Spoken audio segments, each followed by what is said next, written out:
Olá a todos e todas. Eu gostaria de falar nesse vídeo a respeito de uma questão que eu vejo sendo colocada por alguns influenciadores, palestrantes, que é sobre uma questão muito importante.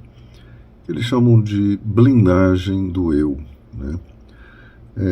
A importância de você tentar se blindar contra a opinião, o julgamento, a crítica, né, o olhar do outro. Né?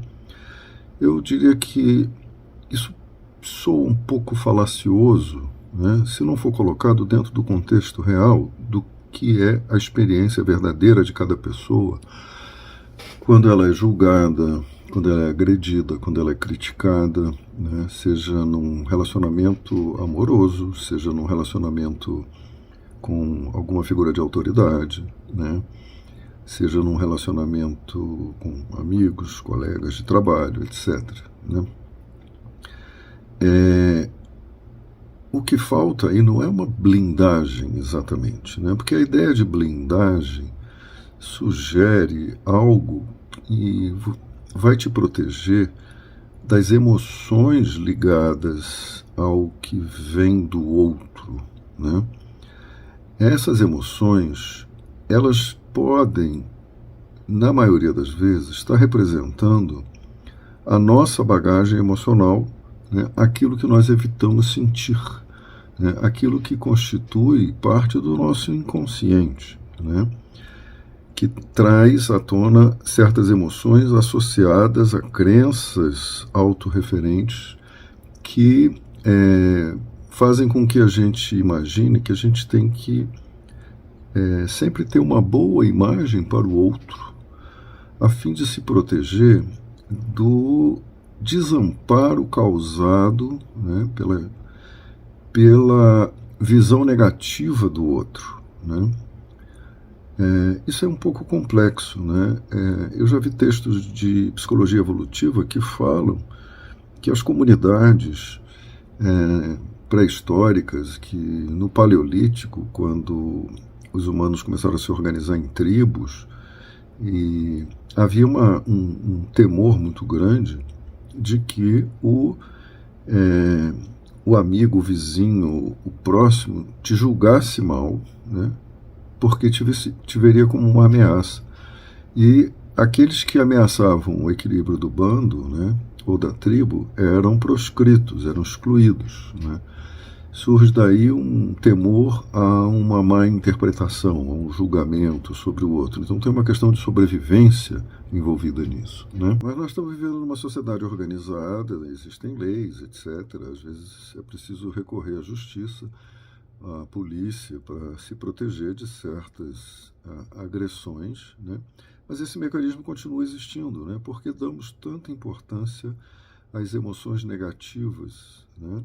Ao mal-estar causado pela visão ou opinião do outro a nosso respeito. Né? Desde um outro olhar, um olhar que considera a existência do inconsciente, né? A gente, para sobreviver, a gente precisa da aprovação e da validação da mãe. Né? Isso começa muito cedo. Né? Então, mais uma vez, é o ponto de vista da criança que está em questão. Né? Quando as crianças não são consideradas no seu ponto de vista, né, elas permanecem com fortes tendências oriundas dessas experiências de infância. Tendências ao isolamento, tendências a duvidarem mais delas mesmas, né, tendências a uma insegurança básica, porque é como se o bando, a comunidade, o outro, né, ainda fosse uma fonte de segurança para nós, né? E que sustenta uma imagem ideal de si mesmo. Né? O sujeito se sustenta nessa imagem e tem muito medo do que o outro pode pensar.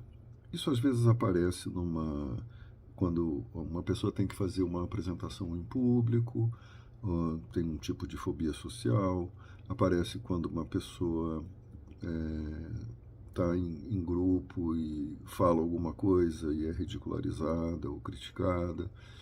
E Então, isso afeta profundamente o senso de pertencimento, né? Se blindar contra isso é algo muito difícil, né? Porque dizer simplesmente ignore, não dê importância, você não deve nada a ninguém, isso está certo, isso tem lógica, né? Separe-se desse tipo de visão do outro, né? Separe a sua dependência, saia desse lugar de dependência em relação ao que o outro pensa de você. Só que a bagagem emocional continua lá, ela continua como uma carga muito tóxica, muito venenosa, né?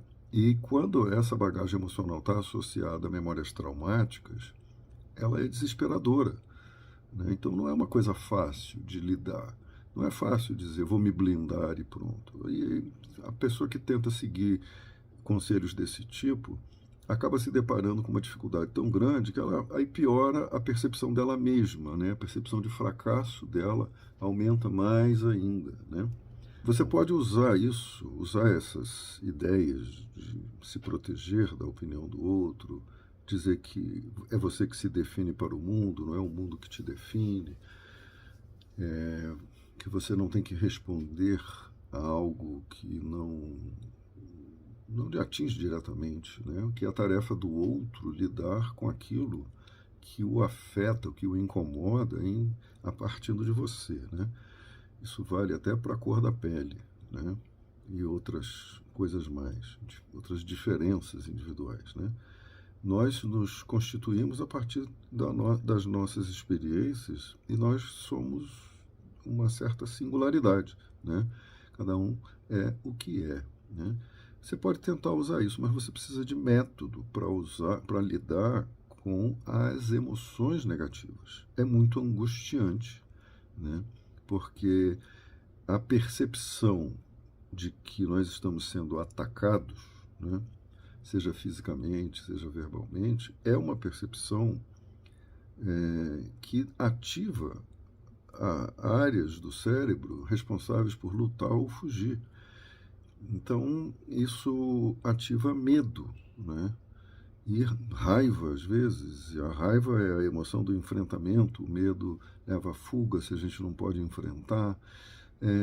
Isso é uma forma inteligente lá do cérebro de nos proteger. Só que em situações em que a gente não está de fato ameaçado, né, a opinião do outro é a opinião do outro. Né, mas como se livrar do impacto emocional disso? Né?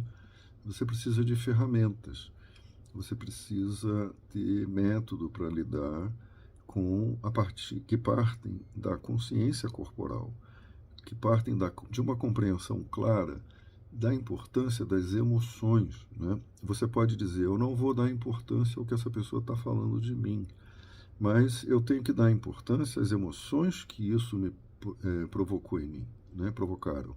As emoções que foram ativadas, né? E muitas vezes a dor, muitas vezes a tristeza, né? A percepção de rejeição, a percepção de abandono, tudo isso pode estar constituindo essa subjetividade, né?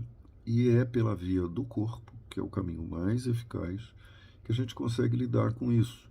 Então a gente tem que ter uma consciência clara de como lidar com sensações corporais e com as emoções básicas e poder desvinculá-las das interpretações da mente, né, dos julgamentos que a nossa própria mente faz, né? E aí entra em ação uma emoção muito poderosa que é a vergonha, né? Como é que você lida com a sua vergonha? Né? Você foge, você se defende, de que maneira, né? Você é capaz de aceitar a vergonha como uma emoção presente na sua consciência, né? Tudo isso a gente vai trabalhar no workshop sobre desencontros de casais e relacionamentos em geral, cujo link para inscrições você vai encontrar aqui embaixo.